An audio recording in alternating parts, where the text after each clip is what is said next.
안녕하세요. 까치살모입니다. 드디어 2026년이 되었네요. 여러분도 새해 복 많이 받으시고요. 오늘 할 이야기는 당연히 연초라서 별 다른 특별한 소식은 없고요.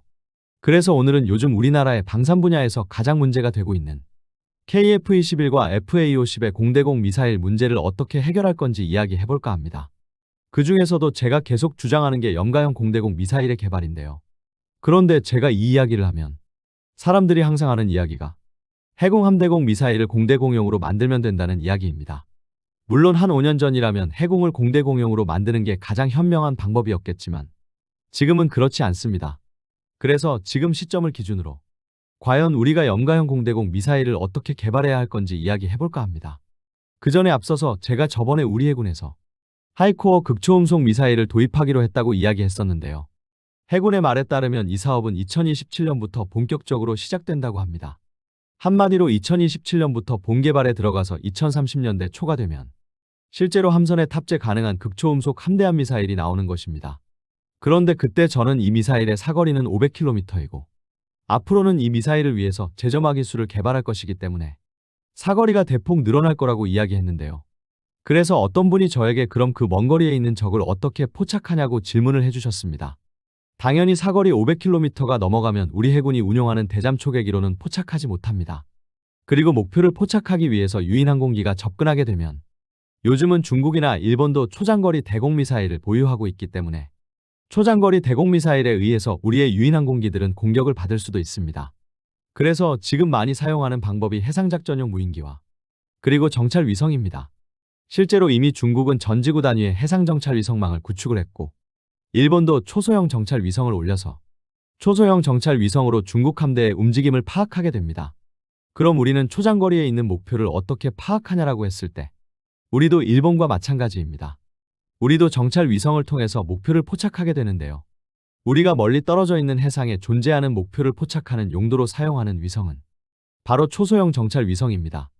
이 위성은 원래는 북한의 탄도미사일 이동식 발사대를 감시하기 위한 위성이기는 하지만 해상의 목표물도 포착을 할 수 있는데요. 저번에 대통령은 각 부서들의 업무보고를 생중계를 했고 그 중에서도 해양경찰의 업무보고에서는 중국의 불법 어선에 대해서 강력하게 대응을 하라고 지시를 했는데요. 그래서 해경은 단속전담 함선을 만들 거라고 했고 특히 초소형 정찰위성을 사용해서 불법 어선 단속에 사용할 거라고 했는데요. 그런데 이때 해경에서 말한 초소형 정찰위성이 바로 우리가 개발 중인 100kg의 초소형 정찰위성입니다. 정확히 이 사업은 두 가지로 나뉘는데요. 하나는 광학정찰위성이 있고 또 하나는 합성개구 레이더 정찰위성이 있습니다. 광학정찰위성은 총 11개를 올리게 되고 그 첫 검증위성이 2024년에 이미 우주로 발사되었습니다. 그리고 최근에 두 번째 검증위성이 발사되기로 되어 있었는데요. 문제는 원래 우리의 위성을 우주로 발사하기로 한 발사체가 미국 로켓랩사의 일렉트론 발사체인데요. 문제는 이 발사체가 첫 번째 발사에 실패를 하고 두 번째 발사도 실패를 했습니다. 두 번째 발사는 2025년 12월 16일에 있었는데 이때도 발사에 실패를 하고 아예 발사 자체를 못했기 때문에 우리의 위성이 파괴된 건 아니고 발사에 실패를 해서 추후에 재발사를 한다고 하는데요. 아무튼 그래서 2차 검증위성의 발사가 이런 이유로 밀리고 있습니다. 1차 때도 로켓랩의 일렉트론 발사체로 발사한 것 같은데 말이죠. 그럼 아마 이런 이야기를 할 분들이 있을 거예요. 최근에 우리의 누리호 4차 발사가 있었는데 왜 거기에 실지 않았냐고요. 그게 들어보니까 누리호 4차 발사부터는 한화가 참여해서 민간 주도로 이루어졌고 그래서 민간업체 주도의 발사 일정 때문에 누리호에 올리지를 못했다고 해요. 아무튼 그래서 미국 업체 때문에 지금 두 번이나 발사에 실패하고 다시 발사 일정이 나오기를 기다리고 있는데요. 물론 이번까지만 로켓랩을 통해서 발사를 하고 다음부터는 실제 실용 위성을 올릴 거기 때문에 한 번에 여러 개의 위성을 누리호를 통해서 발사하게 된다고 합니다. 참고로 이 위성의 성능은 무게 100kg에 운용고도 500km, 그리고 해상도는 흑백은 1m이고 칼라는 4m라고 하고요. 최종적으로 11대가 올라가게 됩니다. 그러나 이 위성은 광학정찰 위성이고 이 사업의 진짜 핵심은 합성개구 레이더 위성인데요. 합성개구 레이더 위성은 총 48대가 올라가고 무게는 150kg의 해상도는 0.5m급입니다. 그리고 아직 이 모델은 사업자가 정해지지 않았고 카이와 한화가 이 사업에서 경쟁을 하고 있다고 합니다. 그리고 합성개구 레이더 위성은 2028년부터 순차적으로 우주에 올라가게 되는데요. 이때도 아마 누리호에 의해서 우주로 올라가게 될 것입니다. 제가 알기로는 누리호는 지금 6차 발사까지 일정이 잡혀 있고 그 다음 발사부터는 일정이 없었는데요. 저번 우주청 업무보고에서 대통령의 지시로 누리호를 1년에 한 번씩 무조건 발사를 하기로 했기 때문에 아마 누리호 7차 발사부터 합성계구 방식의 초소형 정찰 위성이 탑재될 것으로 보입니다. 이 위성이 올라가면 지금 우리가 4.25 사업을 통해서 올린 위성과 여기에 아리랑 다목적 위성까지 해서 2시간 단위로 북한을 감시하던 걸 20분 단위로 감시 시간을 대폭 줄일 수가 있게 됩니다. 그리고 당연하지만 이 정찰 위성은 북한의 탄도미사일 이동식 발사대를 감시하는 건 물론 해경은 해상에서 중국의 불법 어선을 이 위성으로 단속하게 되고 당연히 해군은 다른 나라의 군함을 감시하게 됩니다. 그래서 우리가 사거리 500km 이상의 극초음속 대한미사일을 개발해도 이 정찰 위성으로 적함선의 위치를 20분 단위로 감시할 수 있기 때문에 이 정보만으로도 적함선에 대해서 초장거리 대한미사일을 발사할 수 있습니다. 제가 오래전에 대한미사일의 사거리는 그 해군이 얼마나 먼 거리의 목표를 실시간으로 포착할 수 있냐에 따라서 달라진다고 했는데요. 결론은 일본이 12식 개량형 같은 초장거리 대한미사일을 도입할 수 있는 이유도 일본이 초소형 해상감시 위성을 대량으로 우주에 올리기로 해서 이 위성으로 먼 거리의 목표도 실시간으로 감시할 수 있게 될 것이기 때문입니다. 그리고 이제는 우리도 초소형 정찰 위성을 통해서 아주 멀리 떨어져 있는 적함선의 위치를 실시간으로 파악할 수 있기 때문에 우리도 초장거리 대한미사일을 개발할 수 있는 것입니다. 다시 이야기하지만 대한미사일의 사거리는 얼마나 멀리 있는 적의 위치를 실시간으로 바로 파악할 수 있냐는 게 관건인 것이고 우리가 엄청나게 멀리 떨어져 있는 적을 감시할 수 있는 역량을 만들어주는 게 바로 이 초소형 정찰 위성입니다. 아무튼 그래서 지금 엉뚱하게 우리의 초소형 정찰 위성 2차 검증 위성이 발사체 문제 때문에 발사가 지연 중입니다. 그러나 앞으로 이번 발사만 끝나면 1년에 한 번씩 발사되는 누리호에 의해서 1년에 대략 5대 정도씩 매년 우주로 올라가게 될 것입니다. 그럼 이 이야기는 여기까지 하고 본격적으로 염가형 공대공 미사일 개발에 대해서 이야기해볼까 합니다. 제가 저번 영상에서 폴란드의 FA-50의 암남 미사일 통합이 좌절되었다는 소식을 전했는데요. 그리고 얼마 전에는 KF-21 전투기에 대한 암남 통합도 사실상 좌절되었다는 소식을 전했습니다. 그래서 미국이 의도적으로 우리나라 전투기들에게 암남 미사일의 통합을 사실상 회피하고 있고 그로 인해서 우리의 전투기 판매가 엄청나게 어려워진 상태입니다. 그리고 사실상 이런 문제가 발생한 이유는 과거 공군이 KF-21 전투기를 개발하면서도 정작 KF-21에 탑재될 국산 공대공 미사일을 개발하지 않고 미국산 공대공 미사일인 암남을 우리 KF-21의 주력 공대공 미사일로 삼으려 한 것에서 기인하는데요. 한마디로 말해서 KF-21을 처음 개발할 때부터 공군은 미국의 주력 공대공 미사일인 AIM-120 암남의 통합을 전제로 했습니다. 솔직히 그 당시에는 일견 이런 공군의 모습은 상당히 타당하기도 했습니다. 왜냐하면 우리가 공대공 미사일을 아무리 저렴하게 개발한다고 해도 우리나라에서 생산할 수 있는 공대공 미사일의 수량은 극히 작고 그래서 미공군과 해군은 물론 전 세계 많은 나라에 막대한 양의 공대공 미사일을 공급하는 미국의 암남 미사일에 비해서는 우리가 개발하는 공대공 미사일은 못해도 2배 아니면 그 이상 3배 이상도 비쌀 것으로 예상되었기 때문입니다. 그래서 KF-21의 암남 공대공 미사일을 통합하는 건 그 시점에서는 상당히 합리적인 결정처럼 보였습니다.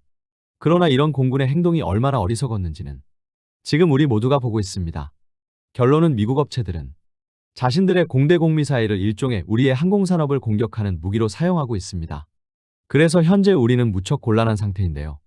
그래서 나중에나마 우리는 국산 공대공 미사일을 개발하기로 결정을 하고 국산 공대공 미사일의 개발에 나서게 됩니다.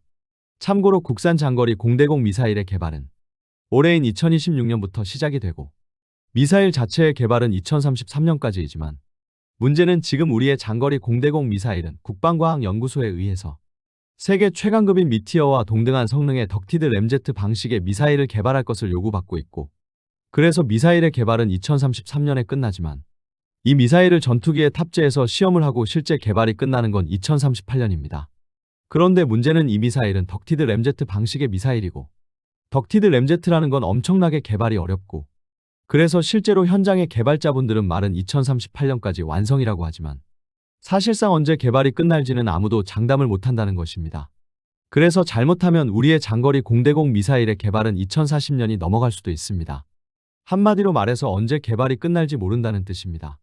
그래서 제가 항상 하는 이야기가 염가형 공대공 미사일을 우리가 개발해야 한다는 것입니다. 지금 우리는 공대공 미사일을 개발하기 위한 충분한 기술이 있고 AIM-120 암남급 미사일은 3년이면 개발할 수 있고 미국이 이제 막 양산에 들어간 AIM-260급 미사일은 7년이면 개발할 수 있다고 업계 관계자들도 이야기하고 있습니다. 그래서 저는 염가형 공대공 미사일의 개발 필요성을 강력하게 주장을 하고 있고, 아마 제가 이 주장을 한 것만 수백 번도 넘을 것입니다. 그리고 많은 분들이 저희 이런 생각에 동조를 해주셨는데요. 그런데 문제는 많은 분들이 여전히 해공 함대공 미사일을 기반으로 공대공 미사일을 개발하자는 이야기를 하고 있다는 점입니다.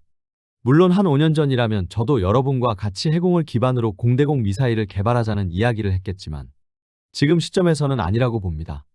지금 시점에서는 해공을 기반으로 공대공 미사일을 개발하는 것에는 한계가 많고, 지금은 해공 말고도 우리나라에는 공대공 미사일로 전환할 수 있는 여러 종류의 미사일이 존재합니다. 당장 해공은 공대공 미사일로 전환하기에는 많은 문제점을 가지고 있습니다. 우선 레이더 시커가 KU-밴드의 아날로그 방식의 레이더를 가지고 있고, 그래서 지금 시점을 기준으로 해공의 시커는 부품 수급이 어렵습니다. 그렇기에 지금 시점에서 굳이 구식 레이더를 다시 사용할 이유가 없습니다. 그리고 해공에는 비냉각 방식의 적외선 시커가 탑재되어 있어서 미사일의 정확도를 높여주는데요. 문제는 공대공용에는 비냉각 적외선 시커가 필요가 없습니다. 왜냐하면 결론은 해공에 비냉각 적외선 시커가 탑재되어 있는 이유는 해수면 난반사로 인해서 해공의 레이더 시커가 목표를 정확하게 조준하지 못하는 걸 방지하기 위한 용도인데요. 공대공 미사일은 공중에 떠 있는 전투기를 상대로 하기 때문에 해수면 난반사 같은 문제가 없기 때문에 적외선 시커가 필요가 없습니다.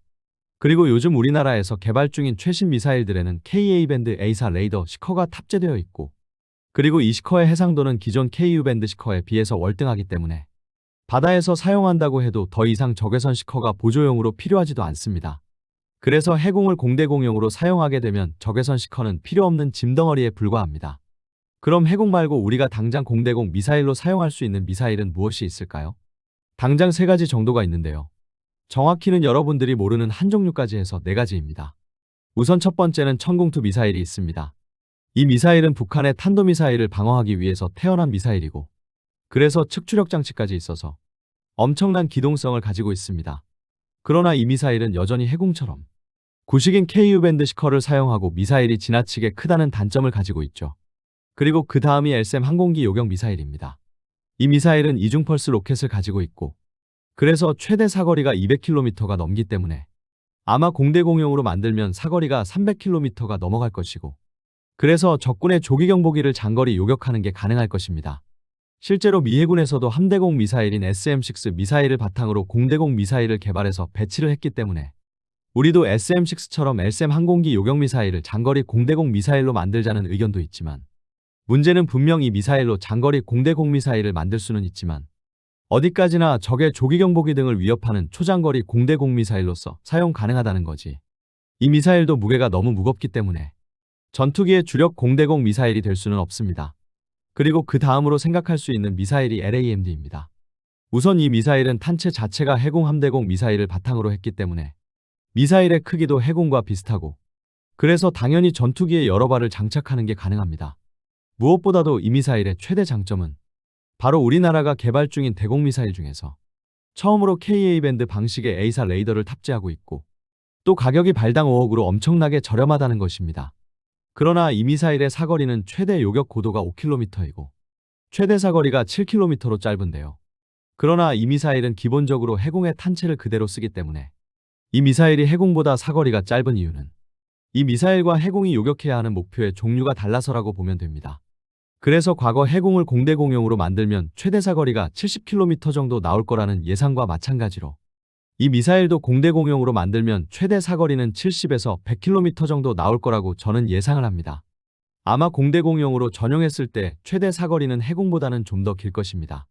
왜냐하면 해공의 시커는 짐벌 위에 KU-밴드 아날로그 레이더를 올리고 여기에 비냉각 적외선 시커까지 탑재해서 상당히 복잡한 구조를 가지고 있는 것에 반해서 LAMD용 미사일은 적외선 시커도 없고 짐벌도 없이 KA-밴드 A사 레이더의 빔을 조향하는 방식으로 레이더의 방향을 돌리기 때문입니다. 그래서 해공에 비해서 시커의 구조가 엄청나게 단순하고, 그래서 시커의 무게도 훨씬 줄어들었을 것이기 때문에 사거리는 해공보다 더 늘어났을 거라고 봅니다. 그래서 LAMD용 미사일을 공대공용으로 사용했을 때 해공보다 더 긴 사거리가 나올 것이라고 저는 예상을 합니다. 이 미사일은 2024년부터 본개발에 들어갔고, 그리고 2029년에 개발 완료이기 때문에 아마 올해인 2026년이나 내년인 2027년에는 실물 미사일이 나와서 실제 요격 테스트에 들어가게 될 것입니다. 그래서 그 실물을 지상에서 테스트하는 것뿐만 아니라 공중에서도 동시에 테스트에 들어가면 못해도 2029년이면 KF-21의 실전 배치가 가능한 공대공 미사일이 나올 거라고 저는 봅니다. 그러나 물론 이 미사일에 문제가 전혀 없는 건 아닙니다. 정확히는 해공부터 시작해서 우리의 모든 대공 미사일의 문제점이기도 한데요. LAMD는 해공을 바탕으로 개발되었고 그래서 교전 데이터 링크도 같은 걸 사용합니다. 그런데 해공에 사용되는 데이터 링크는 바로 우리 PKMR 고속정에 들어가는 130mm 유도로켓용 데이터 링크를 바탕으로 하는 단방향 데이터 링크이고 이 데이터 링크는 도달 범위가 20km인 것으로 알고 있습니다. 그래서 사실상 해공과 LAMD는 공대공용 데이터 링크가 없습니다. 물론 지금 우리나라는 공대공 미사일용 데이터 링크를 개발하고는 있지만 지금 우리가 개발하고 있는 공대공 미사일용 데이터 링크는 덕티드 램제트 방식의 공대공 미사일의 개발 일정에 따라서 개발되고 있기 때문에 나오려면 아직도 멀었습니다. 그래서 이 문제 때문에 우리가 개발하고 있는 단거리 공대공 미사일에도 데이터 링크가 빠져 있는 상태죠. 그래서 지금 당장은 LAMD에 탑재 가능한 데이터 링크도 최대 도달거리 20km의 단방향 데이터 링크뿐일 것이고 이걸 사용하면 최대 사거리를 잘해야 60km를 확보할 수 있을 것입니다. 실제로 과거 이스라엘도 더비 미사일이라고 데이터 링크가 없는 중거리 공대공 미사일을 개발했고 더비 미사일은 데이터 링크가 없어서 최대 사거리가 40km로 제약을 받았습니다. 그러다가 이스라엘은 나중에 데이터 링크가 탑재된 아이더비를 개발했고 아이더비는 사거리가 100km 이상으로 대폭 증가했죠. 그래서 우리가 도달거리 20km급 단방향 데이터 링크를 사용한다고 해도 최대 사거리는 60km 이상을 확보하기가 힘듭니다. 물론 나중에 데이터 링크가 나오면 단거리 공대공 미사일처럼 개량을 통해서 데이터 링크를 개량해주는 게 가능은 할 것입니다. 그래서 지금 시점에서 우리가 가장 빨리 국산 중거리 공대공 미사일을 만드는 방법은 LAMD 미사일을 활용하는 것이고 그럼 아마 2029년까지는 실전 배치가 가능할 것이라는 점입니다.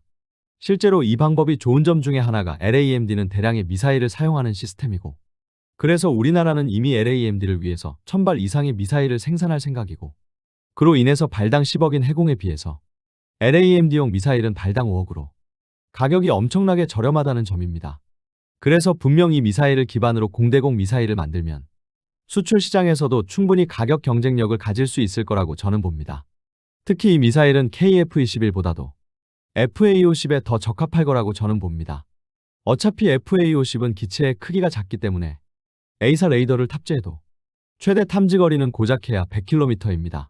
그래서 어차피 FA-50에는 100km 이상의 사거리를 가진 공대공 미사일을 장착해도 의미가 없습니다. 그래서 이 미사일은 KF-21보다도 FA-50에 더 적합할 것이고 당장 그래서 우리나라도 이 미사일을 KF-21용으로 우선은 배치하고 나중에 덕티드 램제트 방식의 장거리 공대공 미사일의 개발이 끝나면 우리가 보유 중인 이 미사일을 FA-50용으로 전량 전환하면 된다고 저는 봅니다. 그리고 솔직히 이보다 저렴하게 만들 수 있는 공대공 미사일은 우리에게는 존재하지 않습니다. 우선 이 미사일은 이미 대량 생산을 전제로 개발 중인 LAMD 미사일을 전용하는 거라 발당 가격이 엄청나게 저렴할 것이기 때문입니다. 그래서 아마 최소한 우리에게 FA-50을 구매하는 국가들은 우리가 덕티드 램제트 방식의 장거리 공대공 미사일을 개발해도 계속 이 미사일을 찾을 수밖에는 없을 거라고 저는 생각을 합니다. 한마디로 말해서 지금 시점에서 이 미사일이 우리가 가장 빨리 그리고 가장 저렴하게 중거리 공대공 미사일을 확보하는 방법이라고 저는 생각을 합니다. 그리고 제가 앞에서 우리가 공대공용으로 전용 가능한 미사일이 3개 또는 4개라고 했는데요. 이미 3가지는 설명을 드렸고 그럼 나머지 한 가지는 무엇일까요? 그건 지금 한화가 사우디에 제안하고 있는 BO2에 탑재된 미사일입니다. 이 미사일은 지금 거의 알려진 게 없지만 사거리는 10km 정도이고 그리고 A사 레이더 방식을 사용한다고만 알려져 있습니다. 그래서 솔직히 이 미사일은 LAMD용 미사일과 거의 비슷한 재원을 가지고 있지만 문제는 LAMD용 미사일은 LIG가 개발 중이고 BO2는 한화가 사우디에 제안하는 모델이라는 점입니다.